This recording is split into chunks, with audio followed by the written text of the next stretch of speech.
Mga kasayan, magbabattery operated tayo ng XRM125. Ito siya kasayan. No? Pagka binuhay natin yung ano niya, yung start, ay sorry, ano pala yung busina. Starter niya kasayan, tsaka palang gagana yung ilaw niya. Parehas na XRM125, XRM110, Wave 100, ayan siya. Euro Racing 110, MX155, at yung likod. Ayan siya kasayan. Buhay lang siya pagka nakabukas ang makina. Pati yung ano niya kasayan na, pati yung pinaka ano niya, dashboard niya. Battery operated natin yan kasayan. Madaling paraan na pagba-battery operated. Ngayon pagkapatay na siya, patay din yung ilaw. Pabubuhay lang siya pagka buhay ang makina. Tapos hinalalakas siya.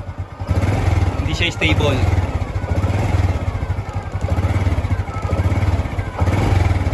Gagawin natin stable yung kasayan.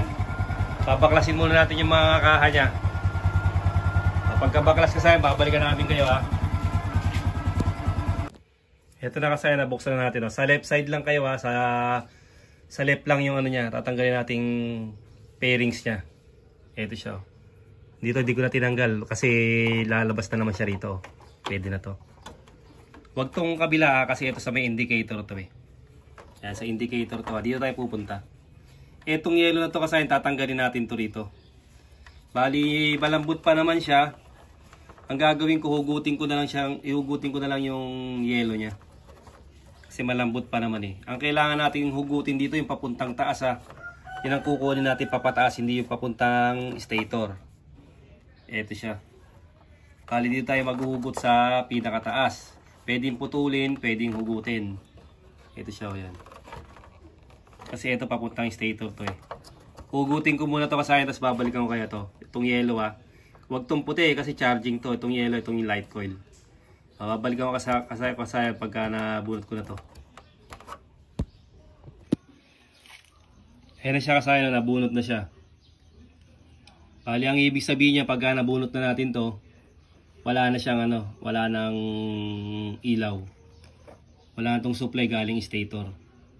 So, susuksok lang natin to. Kasi nakasayan na, wala tayong cameraman.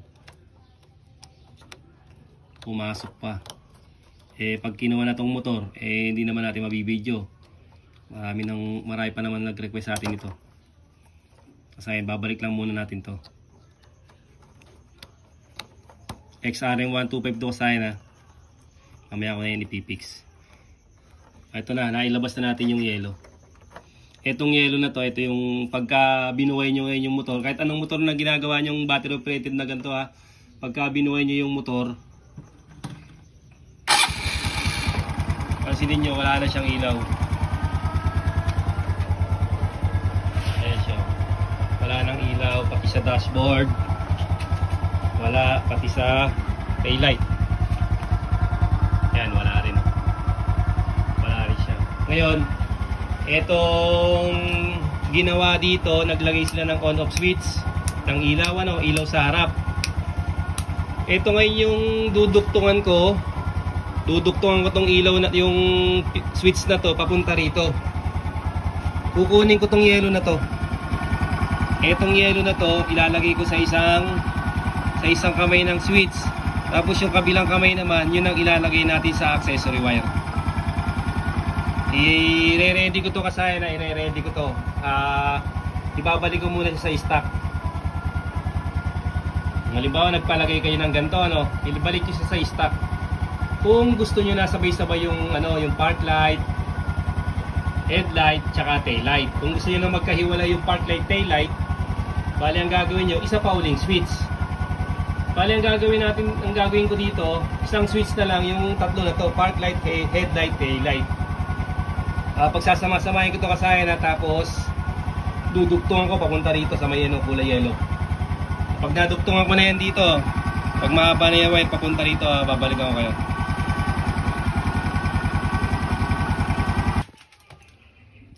Nakasayan na, dugtungan na natin siya. Ito na yung yellow wire. Kapag apakin na natin papunta rito yan. Tapos kasayan pupunta yan sa isang kamay ng switch.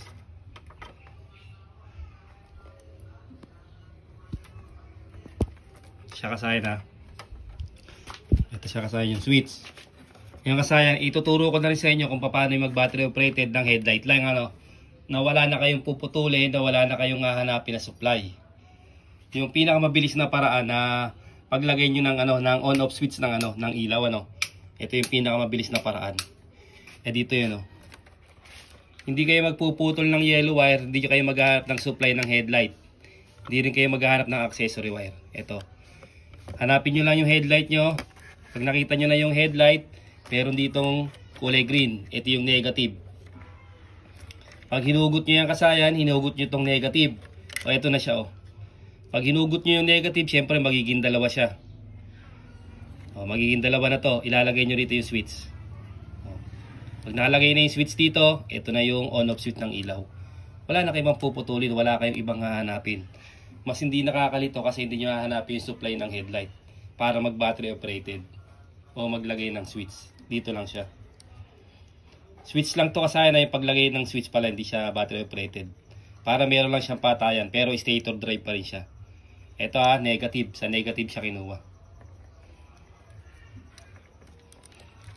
As ngayon natanggal na natin, ibalik na natin sa stock. Nakaduktong na uli siya, no? Ito yung galing sa kulay dilaw.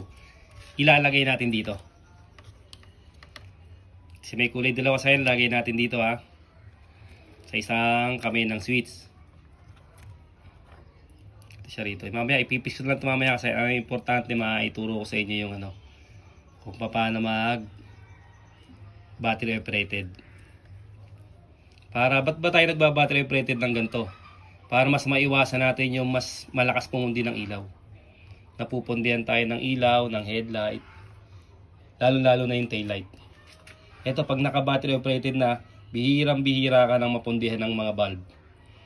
Lalo na sa indicator, dito sa indicator, madalas tayo yan, napupundi rin yan, nawawala yung ano natin, yung ilaw ng pinaka board.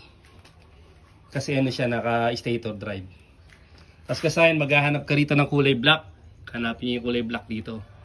Kahit saan dyan. Pagka hindi nyo kabisado, hinahanap yung susian. Dinediretso yung susian. Pwede rin doon. Pero dito, meron din black dito. Ito siya. Kailangan lang natin mahanap yung accessory wire. Yung katabi ng kulay gray. Ayun siya, yung signal light supply, ang kulay black yan. Solid black yan. Itong solid black na to, iduduktong natin dito. Yan yung pinaka-accessory wire. Nagkaka-power lang yan pagka binubukas yung susian. Yun naman ilalagay natin sa kabilang kamay ng switch para kompleto na siya. Ito siya. Mamaya ko lang ito kasahin ipipix.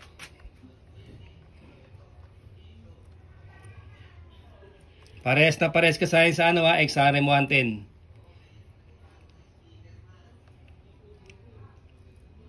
Kasi parehas silang walang switch. Pero sa Euro Racing mas maganda, SYM bonus mas maganda, may mga switch na sila. Suzuki Smash mayroon na silang switch.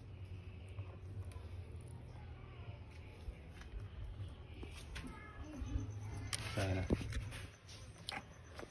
Ano ko lang sa dito. Hindi siya maikawit. Mamaya ko na ito ipipix kasayan. Pagka ano nga, lalagay ko lang.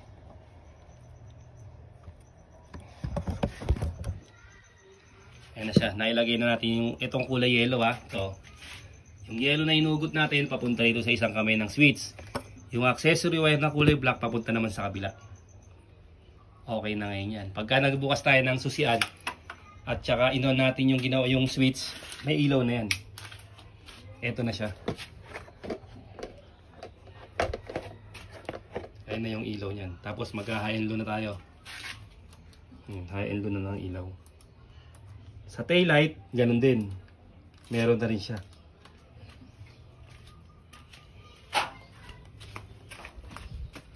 Ayan siya kasayan na meron na rin yung taillight niya. Ngayon kasayan, tinanggal natin yung yellow. Marami nagtatanong dito pag tinanggal daw yung yellow, masisira naman daw yung yung charging system. Ito yung kasagutan kasayan, i-testing natin, nakatanggal yung yellow Kasi kasayan, itong white, Ito yung ating charging. Ito yung charging system natin, yung kulay white. Yung yellow, ito yung light coil. Ilipat na natin siya sa accessory wire. Accessory wire na yung ano, sa magiging battery operated na siya. Ngayon kasayan, yung charger natin, may supply pa rin yun kasi yung yellow ng charger natin kumuha ng supply sa charger, sa ano, sa accessory wire. Kaya buhay pa rin siya. Pero i-test ko para makita nyo.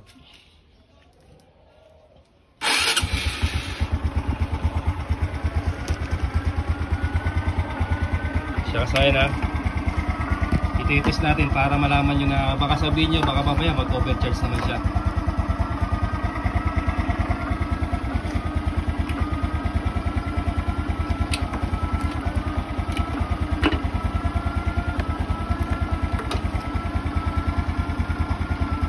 Okay, siya kasayan ha.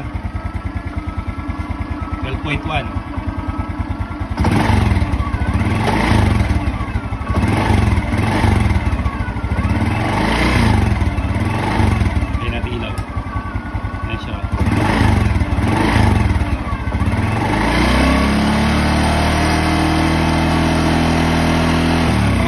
Charging niya kasayan hanggang 14.7.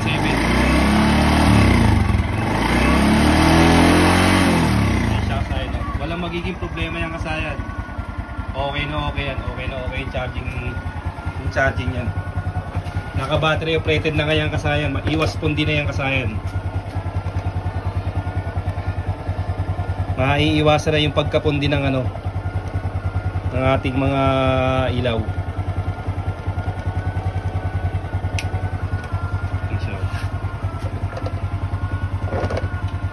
Ganun lang kasayan yung pagbabattery operated ng ano, ng XRM125, XRM110, SYM bonus, Badja, Smash, YTX. Pare-pares lang yung kasayan. Kailangan lang ng konting troubleshoot at ng test light para makasigurado tayo sa ating mga puputulin o tatanggalin sa kanyang pin.